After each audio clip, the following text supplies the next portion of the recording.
Vamos falar de alcoolismo? Oi, meu nome é Livs e hoje eu vou falar do melhor filme de terror do ano. O filme do vídeo de hoje foi escolhido por algum de vocês lá no meu Instagram. Então, se você quiser dar sugestões de filmes para eu fazer review ou acompanhar algumas coisas do meu dia a dia, me segue lá. Gente, Lives da edição falando. Se você estiver assistindo o vídeo de fone e em algum momento der pra ouvir um bum, bum, um grave, é porque meu vizinho é DJ e ele tava preparando um set dele. Só que eu precisava gravar esse vídeo porque senão não ia dar tempo de editar. Então ficou alguns dos ruídos mesmo assim. Mas aparece só pro pessoal que assiste o vídeo de fone. Eu não sei por que não aparece normal. Mas enfim, é isso. Um beijo, aproveitem o vídeo. A Hora do Mal, ou em inglês, Weapons, é um filme de terror de 2025 que tá muito hypado nas redes sociais nessas últimas semanas. A premissa inicial é basicamente essa: 17 crianças que fazem parte da mesma turminha na escola somem. Às 2h17 da manhã de um dia qualquer, essas crianças saem correndo de casa feito Naruto, sem destino aparente. Só sobrou uma única criança dessa sala, enquanto todas as outras sumiram. A narrativa do filme é contada pra gente a partir do ponto de vista de personagens diferentes. Tem casos em que isso dá muito certo. Um exemplo é Monster, de 2023, que é um dos meus filmes favoritos da vida.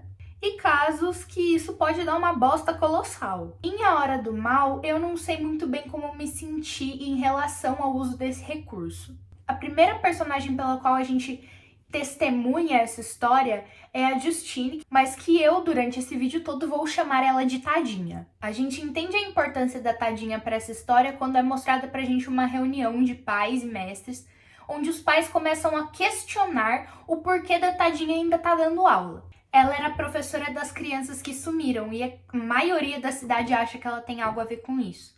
Ela é vaiada durante a reunião praticamente inteira e depois disso alguns pais até perseguem ela pro lado de fora.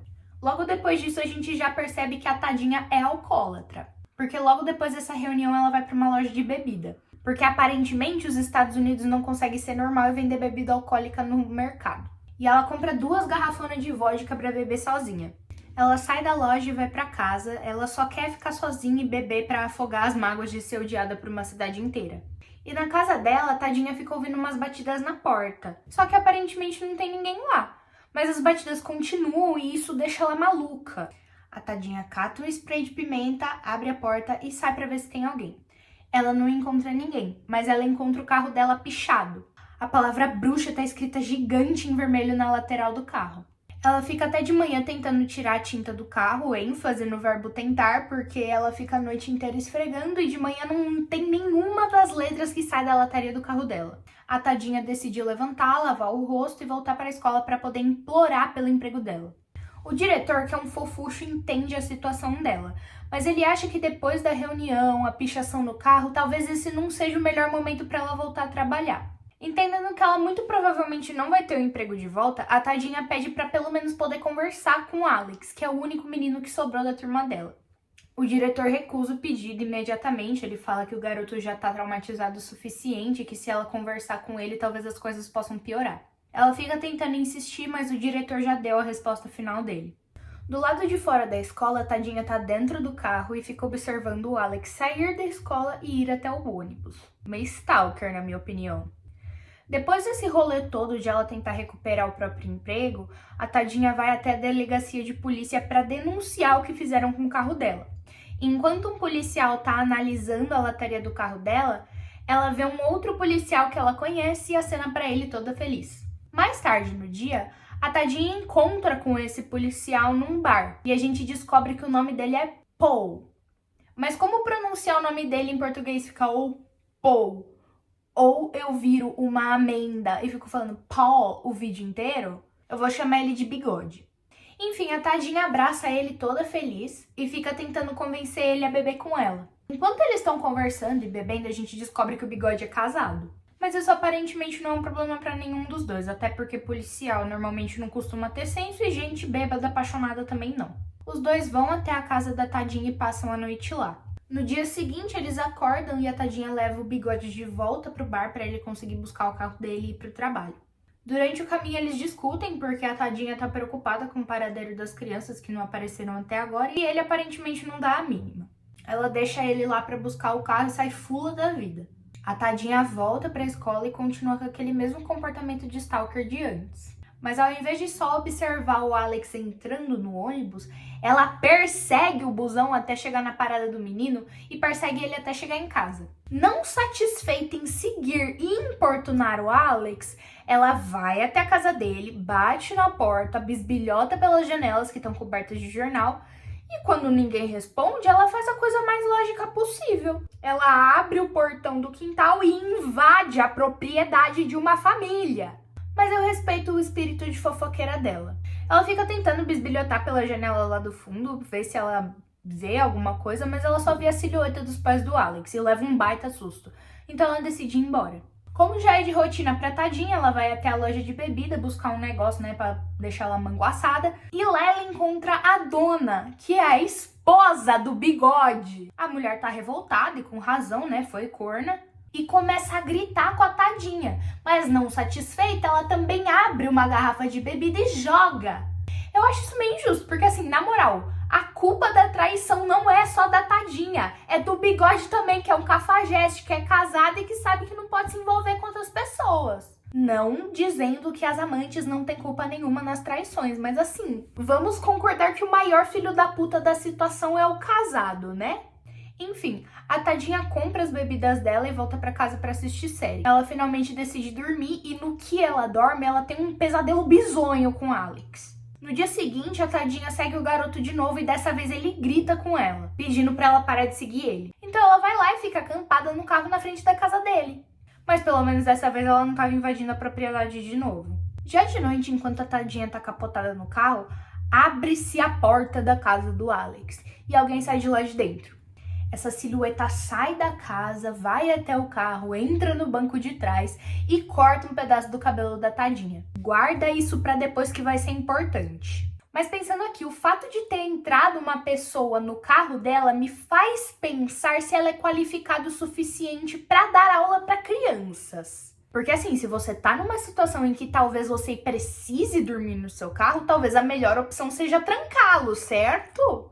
Agora o filme passa pro ponto de vista do Archer, que é o pai de um dos meninos que sumiu. Então eu vou chamar ele de pai mesmo. Ele tá devastado com a perda do menino, ele dorme na cama dele, ele já nem tem mais contato com a esposa direito, e ele se atrapalha todo no trabalho. Ele é empreiteiro e na obra de uma das casas que ele tá fazendo, ele se confunde todo e acaba comprando a cor errada de tinta pra passar na porta. Aí ele tem que levar as latas de volta com ele. Eu só tô mencionando isso porque vai ser importante. Depois desse rolê todo com as tintas, ele vai até a delegacia cobrar o detetive de atualizações sobre a investigação do sumiço das crianças. E aparentemente isso é um negócio de rotina pra ele. Ele faz isso todo santo dia. O pai culpa a tadinha e deixa isso extremamente claro pro detetive, que discorda dele e diz que se ela tivesse feito algo, eles já teriam descoberto. O pai, outro que tem espírito de fofoqueira, comenta que deu uma stalkeada na tadinha e descobriu algumas coisas do passado dela. Ela já tinha recebido uma notificação por dirigir bêbada e já tinha sido demitida de um trabalho por ter se envolvido inapropriadamente com um membro do corpo docente. Coisas que depois de a gente observar a narrativa pelo ponto de vista da tadinha fazem sentido. O filme corta para aquela reunião de pais e mestres onde todos os pais estavam vaiando a tadinha. E a gente vê que quem começou todo aquele questionamento, aquele interrogatório, foi o pai, que tá inconformado com o sumiço do filho. Depois disso, é ele quem segue a tadinha até a loja de bebida e depois até a casa dela e fica batendo na porta e atazanando ela. Além disso, lembra que eu tinha falado das tintas? Ele também é o responsável pela pichação no carro da tadinha. Todos os dias antes de dormir, ele fica olhando as imagens de segurança da porta da frente que mostram os últimos momentos do filho em casa. Ele saindo correndo numa direção completamente aleatória e sumindo na escuridão. O pai vai dormir na cama do filho de novo, só que dessa vez ele tem um sonho muito bizarro, que faz ele começar a questionar certas coisas. No outro dia de manhã, ele pega de novo as imagens de segurança e começa a tentar estimar mais ou menos a direção para qual o filho dele possa ter ido. Eu acho que por ser empreiteiro, ele tinha um acesso a um mapa que mostrava todas as casas da cidade, que ele usou nessa investigação amadora dele. O pai traçou uma linha reta, assim, bem na direção da onde o filho dele tinha ido. E depois disso ele vai para a casa dos pais da única outra criança que tinham uma câmera de segurança na porta da casa. De acordo com a direção que a filha do casal tinha seguido, ele estimou uma outra reta lá, que cruza certinho com a reta que tinha sido feita pelo filho dele. Ele vai até essa área onde as linhas se cruzam e ele fica procurando algo que ele não sabe muito bem o que é. Até que ele vê o carro da tadinha dobrando a rua e indo diretamente para um posto de gasolina. O pai estaciona o carro no posto e vai direto tirar satisfação com ela, falando que ela é o problema e que as crianças sumiram por causa dela, que ela fez alguma coisa. Mas quando eles menos esperam, o diretor aparece virado no capiroto, parecendo um míssil teleguiado from hell, que tá seguindo a tadinha e tá determinado a matar ela. O pai derruba ele e fala pra tadinha fugir. Bem nobre da parte dele, inclusive, porque mesmo que ele desconfiasse dela, ele tava disposto a proteger ela. E ele fica segurando o diretor endiabrado ali o máximo de tempo que ele consegue, que não é muito, porque o bichão segue a tadinha direto pra dentro da loja de conveniência do posto. Nisso, a gente troca de ponto de vista de novo, só que dessa vez é o ponto de vista do Bigode. Ele tá no telefone com a dona, a esposa dele, mas claramente ele não tá muito afim de conversar com ela. A gente entende que ela tá num evento de trabalho e ela explica que vai voltar mais cedo do que o esperado, e que por isso vai dar pra eles irem pro aniversário de casamento dos pais dela. Nisso, o Bigode fica meio paia porque ele não tava com muita vontade de ir. Quando ele entra na delegacia, a gente percebe que o detetive, meio que o chefe dele ali, é o pai da dona. E depois de explicar que ele, Bigode, e ela, dona, vão conseguir comparecer ao aniversário de casamento do detetive, a gente vê que aparentemente a relação deles é meio tensa, meio esquisita. O Bigode sai pro estacionamento da delegacia e lá a gente vê de novo aquela cena da tadinha dando oi pra ele, só que dessa vez da perspectiva dele. Na próxima cena, ele tá dentro do carro fazendo ronda ali na região, até que ele vê um cara com uma atitude meio suspeita, então ele vai atrás dele. Tem toda uma cena de perseguição e finalmente o Bigode consegue pegar o cara que ele tava perseguindo, que era só um Zé Droguinha. Depois de algemar o menino, ele começa uma revista básica e ele acaba espetando o dedo numa seringa que tava no bolso do Zé Droguinha. O Bigode fica maluco, ele bate na cabeça do moleque, dá uma coronhada nele assim e sai correndo pra dentro do carro pra ver se ele pega um negócio pra fazer um curativo, tirar a droga do dedo dele. Mas aí ele se toca que a câmera do carro de polícia tava ligada e que os superiores dele iam ver ele dando porrada no Zé Droguinha. Ele libera o menino e implora pra ele não aparecer lá por perto da delegacia, porque senão ele pode ter um problema sério com o sogro dele. Quando ele volta pra delegacia, ele tem um papo com o detetive e promete que isso não vai mais acontecer. Depois dessa conversa toda, ele tá no carro de novo e recebe uma mensagem da tadinha. E a gente vai direto pra aquele encontro que eles têm no bar, só que do ponto de vista dele. Eles conversam, bebem e no ponto de vista dele a gente vê que a noite na casa da tadinha não foi tão pacífica e amigável quanto a gente achava. Olha que lindo, gente, caso extraconjugal. Voltando, no dia seguinte, como a gente já viu, a tadinha leva ele de volta ao bar para ele conseguir buscar o carro dele e ir pro trabalho. Ele pega o carro e antes de ir pro trabalho ele vai passar em casa, só que lá ele encontra a esposa dele. Teoricamente não era pra ela ter voltado do evento de trabalho dela ainda, mas alguém do time dela ficou doente, então os chefes dela liberaram ela e o resto do pessoal pra voltar pra casa. Imediatamente ela percebe que tem algo de errado, e aí ela entende que o marido traiu ela. Mas a única coisa que ela fala pro Bigode é tipo, nossa, você é muito cuzão. Queria que ela tivesse surtado pra cima dele igual ela surtou pra cima da tadinha. Ele vai direto pra delegacia e fica um clima tenso entre os brothers. Até porque o chefe dele é o sogro dele. Mas nisso ele sai da delegacia e entra no carro dele pra fazer ronda de novo. Só que antes mesmo dele entrar no carro, a gente vê quem tá chegando ali no canto da esquina é o Zé Droguinha. Ele fica revoltado porque o moleque tinha prometido que não ia chegar perto da delegacia, porque senão ele ia se ferrar. Mas ele tava lá do mesmo jeito. O Bigode entra no carro e sai voado atrás do moleque. Só que dessa vez ele lembra de um detalhe muito importante. Ele despluga as duas câmeras que tem no carro de polícia. nos dando a ideia de que talvez haja brutalidade policial. Imediatamente a gente corta pro ponto de vista do Zé Droguinha, que tá numa barraquinha dele no meio ali do mato, tentando usar o último resto de droga que ele tem. Eu não entendi muito bem que droga que é, ele fica tentando esquentar um trem de vidro, sei lá o que é aquela bosta. E depois corta pra ele conversando no telefone e tentando abrir uns carros, ver se ele consegue roubar alguma coisa que tá lá dentro. Ele consegue abrir um dos carros e lá ele encontra um tablet e um fone de ouvido de uma criança. E direto ele vai pra uma loja de penhores pra tentar vender o tablet e o fone e conseguir pegar um dinheiro pra comprar mais droga. O dono da loja não aceita comprar aquilo, e o Zé Droguinha fica revoltado. Então ele vai procurar outra coisa pra roubar. No que ele tá tentando entrar num galpão pra roubar alguma coisa de valor maior, a gente se liga que é a mesma cena que o Bigode vê ele de dentro do carro e começa a perseguir ele. Tem todo aquele joguinho de gato e rato deles dois e aquela cena que o Zé Droguinha leva uma na cabeça. E depois disso, aparentemente no mesmo dia, tá chovendo, o Zé Droguinha tá ali andando no meio da rua procurando algum lugar. E ele vê uma casa gigantesca, a casa do Alex. E como a casa é grande, o Zé Droguinha tenta entrar e roubar alguma coisa. Ele faz uma inspeção ali em volta da casa, vê que tá tudo trancado, que as janelas estão cobertas, mas que não parece ter ninguém. Então ele entra por aquele mesmo portão que a Tadinha usou para invadir a propriedade da família e fica ali no fundo do quintal. Ele tenta entrar pela porta dos fundos, mas ela também tá trancada. Então ele usa meio que um trem de madeira que fica assim na parede de trás da casa para escalar e entrar por uma das únicas janelas que não tá coberta por jornal. Ele entra na casa e vai até o quarto do Alex, cata uma fronha de travesseiro dele para usar de saco para conseguir roubar alguma coisa. O Zé Droguinha desce a escada e começa a fuxicar a casa na procura de algo de valor para conseguir roubar. A casa parece estar vazia, mas quando ele tá ali olhando algumas coisas na sala, ele olha para trás e vê os pais do Alex parados ali. Eles parecem estar num estado meio vegetativo, meio catatônico, eles não se mexem, eles não reagem.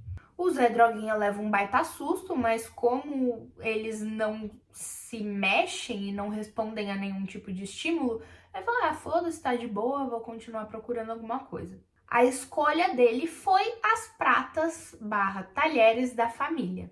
Depois de olhar as gavetas da cozinha, ele vai bisbilhotar se tem alguma coisa no porão. Lá o Zé Droguinha vê várias crianças, no caso as crianças sumidas. Ele leva um puta susto, fica desesperado e sai correndo. Ele vai de novo direto para a loja de penhores para tentar vender as pratas que ele roubou. E dessa vez ele consegue mais ou menos uns $100. Mas o que interessa a ele de verdade é um cartaz que tá atrás do balcão do dono da loja. Um cartaz anunciando uma recompensa gigantesca para qualquer um que conseguisse achar as crianças. É aí que o Zé Droguinha decide ir pra delegacia, quebrando a promessa que ele tinha feito antes pro Bigode. Então a gente vê de novo a cena do policial perseguindo o moleque, só que dessa vez do ponto de vista do Zé Droguinha, e a gente vê como ela continua. Ele sai correndo de volta pra barraquinha dele ali no meio do mato e ele vê um vulto, ele fica meio assustado. O Zé Droguinha se esconde dentro da barraca dele, cata umas agulhas ali, umas seringas pra ver se ele fica armado, né? Ficar esperto, se aparecer um trem ali na porta dele, ele já dá uma... Mas no fim, quem abre a porta da barraquinha dele não é o vulto esquisito que ele tinha visto, não. É o Bigode, que leva umas agulhadas na cara. Nessa, o Zé Droguinha quase morre, porque o Bigode, que já tinha tido aquela reação maluca depois de dar uma espetadinha no dedo dele, imagina depois de levar umas 3 seringadas na cara, né? Mas aí o Zé Droguinha começa a explicar o porquê que ele tava indo até a delegacia. O Zé Droguinha fala pro Bigode que ele sabe onde estão as crianças e que ele quer o dinheiro da recompensa. O Bigode não acredita muito nele, mas o Zé Droguinha convence ele e fala que ele sabe sim onde as crianças estão. O Bigode simplesmente bota um civil aleatório dentro do carro de patrulha dele e o Zé Droguinha leva ele até a casa do Alex. Quando eles chegam na casa do Alex, o Bigode desce do carro, deixa o Zé Droguinha trancado lá dentro e vai direto até a porta. Nisso o Zé Droguinha fica puto, né? Porque foi ele que meio que solucionou o caso. Sim, porque ele estava roubando a casa, mas ele que achou as crianças. Passa o tempo e de madrugada a porta da casa se abre novamente. O Zé Droguinha ainda estava dentro do carro, provavelmente pensando que o Bigode ia voltar com as crianças, mas o cara volta sozinho e volta completamente encapetado. ele tira o Zé Droguinha do carro e arrasta ele pra dentro da casa. De novo a gente muda de ponto de vista, dessa vez é o do diretor, e é o penúltimo, eu prometo. Começa com ele junto com o esposo no mercado, comprando coisas de dia a dia, né? É pra isso que a gente vai no mercado. E ao mesmo tempo ele tá conversando com a Tadinha no telefone, insistindo que ela não pode falar com o Alex e que isso vai fazer o garoto piorar. Na cena seguinte ele tá na sala dele e chega uma pessoa pra falar com ele. Uma mulher esquisitíssima, com uma peruca horrorosa, uma maquiagem que parece que foi feita por criança. E aparentemente os dois não se conhecem. A mulher explica que o nome dela é Gladys, ela é tia do Alex e que ela tá cuidando dele porque os pais do menino estão doentes demais para sair de casa. Mais especificamente, a Gladys comenta que não é nada terminal, que eles estão só com um touch of consumption. Eu tô pegando a expressão original que tá no filme em inglês, porque isso vai ser importante um pouquinho mais pra frente numa discussão que eu quero trazer no final do vídeo. O diretor fica sem saber muito bem o que ela quis dizer com essa expressão, que antigamente era uma expressão que se referia à tuberculose. A Gladys diz que os pais do menino estão bem, mas que eles precisam ficar em casa para descansar, por isso que ela tá vindo pra reunião. O diretor insiste falando que ele precisa entrar em contato com os pais do Alex, porque veio uma denúncia do conselho tutelar sobre o Alex estar parecendo ser negligenciado.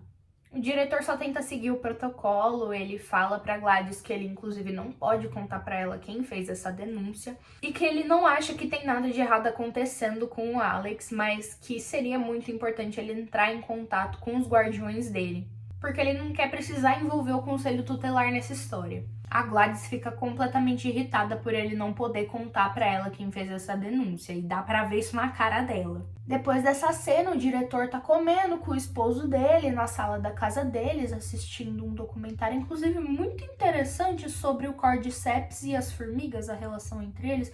Cordyceps é o fungo que inspirou a mutação dos fungos de The Last of Us.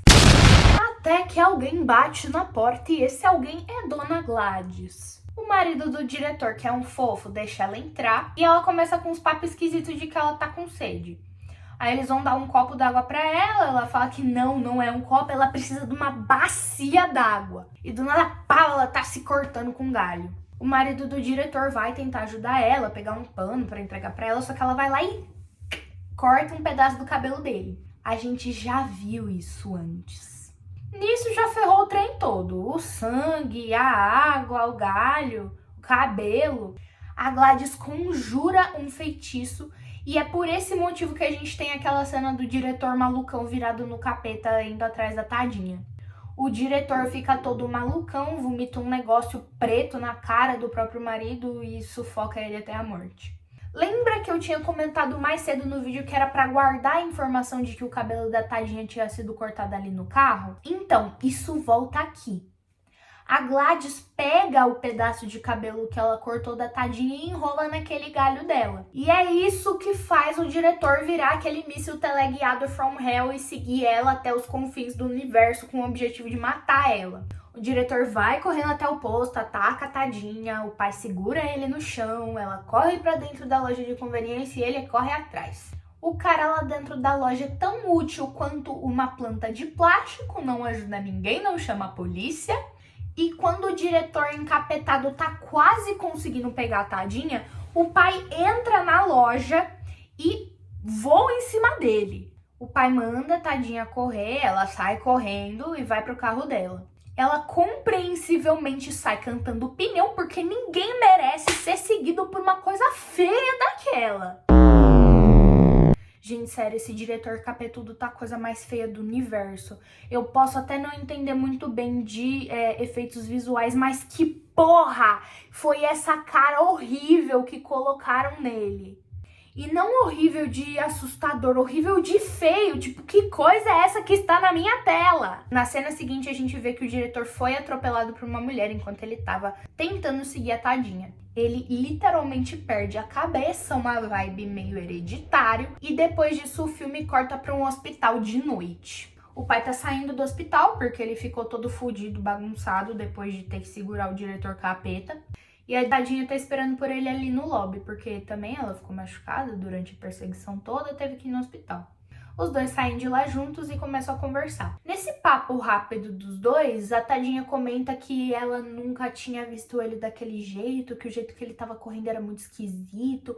E o pai falou, eu já vi alguém correndo assim. O Naruto? Não, o filho dele! Inicialmente a tadinha fica sem entender, só que aí o pai explica que não só o filho dele, mas a outra menina do casal que tinha uma câmera de segurança saíram correndo desse mesmo jeito. Eles entram no carro do pai e ele mostra pra tadinha as linhas de estimativa que ele criou no mapa. E ela percebe imediatamente que a interseção das duas linhas dá bem em cima da casa do Alex.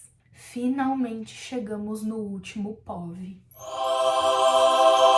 Dessa vez a gente tá acompanhando a narrativa pelo ponto de vista do Alex. E a gente vê tudo o que acontece antes do sumiço das crianças. A gente vê que o Alex é um menino quieto, tranquilo, sensível, e ele sofre bullying na escola. Depois de um dia de aula, o pai dele vai buscar ele na escola, e no caminho pra casa eles dois comentam sobre como uma tal de tia Gladys vai até a casa deles. O pai do Alex diz que ela tá doente, que ela não tem pra onde ir, é por isso que ela vai ficar com eles. O menino tá apreensivo com a chegada da tia, óbvio, ele nunca viu ela, ele não se lembra dela. E é aparente que ele não se sente seguro de estar na mesma casa que essa mulher. De noite, a Gladys chega na casa da família e inicialmente tudo parece normal. O Alex continua indo na escola e sofrendo bullying lá, só que depois de um dia de aula, o pai do Alex não aparece para buscar o menino na escola. Então ele volta caminhando para casa. No que ele chega, ele percebe que tem algo de errado. Os pais dele não foram até a porta dar oi para ele. E quando ele vê os pais, eles estão num estado muito esquisito sentados ali na sala de jantar. A Gladys aparece e fala pro Alex que tá tudo normal, não tem nada acontecendo, que ela tá fazendo uma janta pra eles ali. Só que o menino claramente contesta, porque os pais dele não se comportam daquele jeito. E a Gladys manda ele ir dormir sem jantar. No dia seguinte ele acorda, os pais estão naquele mesmo estado esquisito de antes. E ele continua a ficar desconfiado da Gladys, que começa a passar umas regras do que ele pode e não pode dizer na escola. Para reforçar o ponto dela, a Gladys conjura um feitiço que faz os pais do Alex se machucarem na frente dele, aquela cena que aparece no trailer deles enfiando garfos na própria cara. E ela faz isso para colocar na cabeça do Alex a ideia de que ela pode fazer o que ela quiser com os pais dele. Pode fazer eles se machucarem, pode fazer eles machucarem um ao outro, pode fazer eles comerem um ao outro. Basicamente para assustar o menino e coagir ele a ficar quieto. Assim, o Alex começa a ter uma vida muito solitária. Ele vai para a escola sozinho, fica sozinho na escola, volta para casa sozinho, tem que alimentar os pais. E isso continua por um tempo, até que a energia dos pais do Alex já não é mais o suficiente para manter a Gladys viva. Ela implora pela ajuda do sobrinho, fala para no outro dia na escola ele pegar pelo menos um item de cada amiguinho dele da sala e trazer para ela, que isso vai fazer ela se sentir melhor. E é aí que a gente já começa a entender, puta, vai dar uma bosta.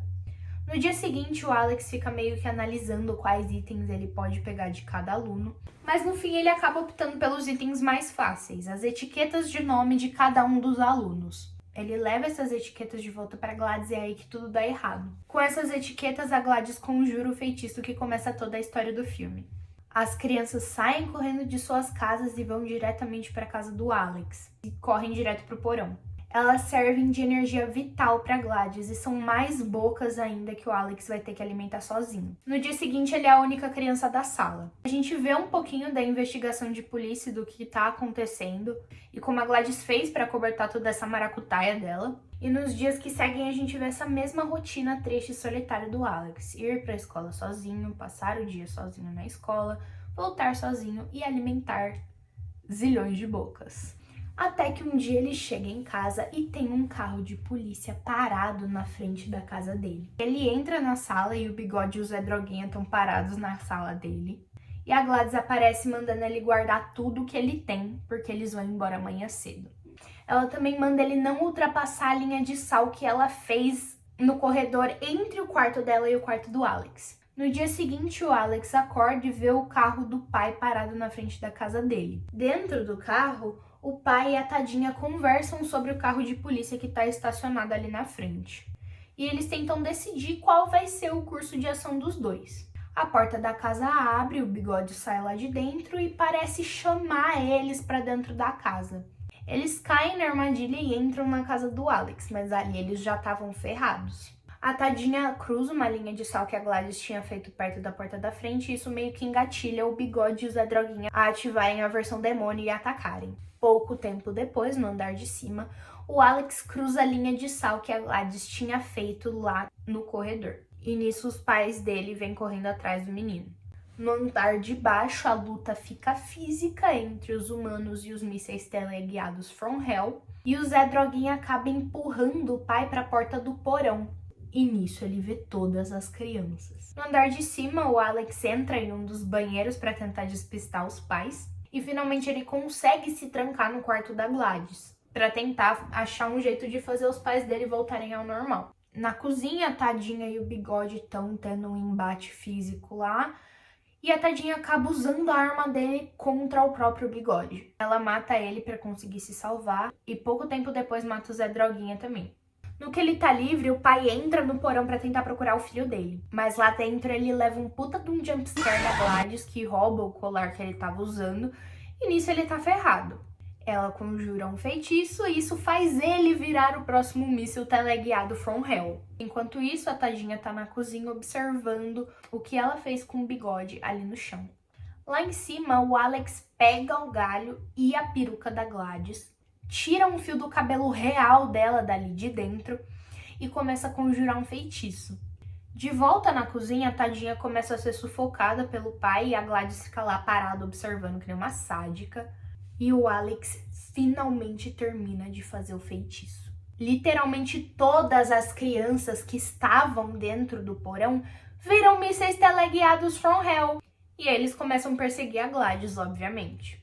A tonta da Gladys sai correndo pela cidade, entrando na casa das pessoas e tal. E as crianças vão atrás sem dó nenhuma. Depois de estragar a casa de muita gente, as crianças finalmente conseguem alcançar a Gladys no gramado da frente de uma casa. As crianças voam em cima dela e se tivesse só metido porrada nela, já tava de bom tamanho. Mas as crianças tiveram a força para simplesmente deslocar a mandíbula da Gladys e arrancar a parte superior da cabeça dela. No que isso acontece, todos os feitiços são quebrados, obviamente, porque a feiticeira morreu. O pai solta a Tadinha, os pais do Alex param de bater na porta e tentar matar o filho, e as crianças se juntam todas em volta do corpo morto da Gladys. O pai sai da casa e vai seguindo a trilha de destruição deixada pela Gladys e pelas crianças, enquanto a Tadinha sobe as escadas para ver se o Alex está bem. O pai encontra as crianças reunidas e sai correndo dar um abraço no filho dele, que ele tá morrendo de saudade. E a Tadinha encontra o Alex abraçando os pais dele, que ainda parecem estar num estado meio catatônico. A narração da criança do início do filme volta e conta pra gente que os pais do Alex ainda estão num estado meio vegetativo e que algumas das crianças voltaram a falar. E é assim que acaba o filme. Dessa vez eu queria fazer algo um pouquinho diferente. No vídeo passado eu só contei rapidinho a história do filme, dei umas breves opiniões minhas, mostrei curiosidades, mas dessa vez eu quero estender um pouco essa parte final do vídeo. Eu vi numa entrevista o diretor falando que o objetivo dele com essa história não necessariamente era fazer um terror, mas que a história toda é uma metáfora para o alcoolismo. Claro que o tema está presente no filme, com a Tadinha, por exemplo, mas com essa afirmação a gente consegue entender que a Gladys é a representação material do alcoolismo. Um agente estranho que se infiltra na dinâmica de uma família comum e muda completamente a vida deles. Isso só é reforçado por aquela fala da Gladys na reunião dela com o diretor, onde ela fala sobre o touch of consumption. E nesse caso, o consumption seria o consumo de álcool. Agora que eu já falei desse tema bem por cima, eu vou falar das minhas considerações finais sobre o filme. Eu pessoalmente não gostei muito dele. Eu dei 3 estrelas do Letterboxd, inclusive vão me seguir lá, galera, por favor. E eu ainda acho que eu fui muito generosa. Como o terror é um dos meus gêneros de cinema favoritos, eu sou um pouco mais criteriosa quando eu vou avaliar eles. E essa nota que eu dei tá aí por vários motivos. Primeiro, eu não curti muito a estrutura de mudança de pontos de vista. Como eu já disse, essa técnica pode funcionar sim muito bem, mas na minha opinião, eu acho que esse não foi o caso e que o uso dessa estrutura acabou meio que cortando a fluidez da história. Segundo, que porra de efeitos visuais foram aqueles? Como eu também já disse, não entendo muito de efeitos visuais, mas entendo de estética. Que caralho de coisa feia era aquela? Quem acha que aquilo tá bom deve ter um problema óptico gravíssimo.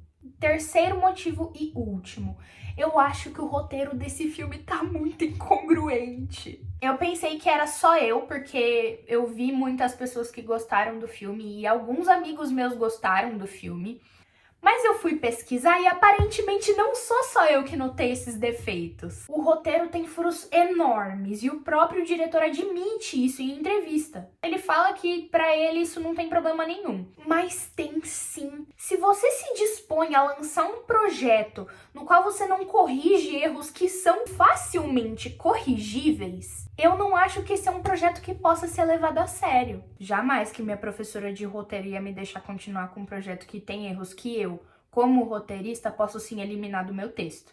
Exemplo, a narração do início do filme é mentirosa. Ela dá a entender que as crianças nunca mais apareceram, mas quando a gente termina o filme, a gente sabe que elas voltaram sim. Outro exemplo, tem um sumiço enorme de crianças e não tem nenhum tipo de cobertura midiática sobre? Como assim? Mas para finalizar, não digo que é o último, porque tem mais vários outros defeitos e furos. Normalmente, em cidades, a gente costuma ter câmeras de segurança na rua, né? Como caralhos a polícia não pensou em olhar as imagens de segurança e ver para onde as crianças estavam indo? Enfim, essa parte final foi um pouquinho mais séria, porque eu não tô conseguindo me conter. O negócio é marketado como o melhor filme de terror do ano. E aí você vai assistir e é essa bomba que você não consegue nem entrar na imersão porque a própria história te tira dela. Mas assim, obviamente que essa é a minha opinião. Se você gostou, que bom! Mas eu pessoalmente não consegui achar o filme uma experiência legal por causa dessas situações. Também fica de boa se você inicialmente não enxergou os erros. Vídeo de review é pra isso mesmo, pra gente observar pontos de vista diferentes. E talvez, inclusive, mudar nossas opiniões sobre filmes. Mas é isso, essa foi a minha review de A Hora do Mal. Espero que tenham gostado. Não se esquece de curtir e compartilhar o vídeo, porque me ajuda muito com o engajamento. Se inscreve no canal e me procura nas minhas redes sociais, caso você tenha interesse em acompanhar meu dia a dia e dar sugestões para próximas reviews. É isso, um beijo e tchau!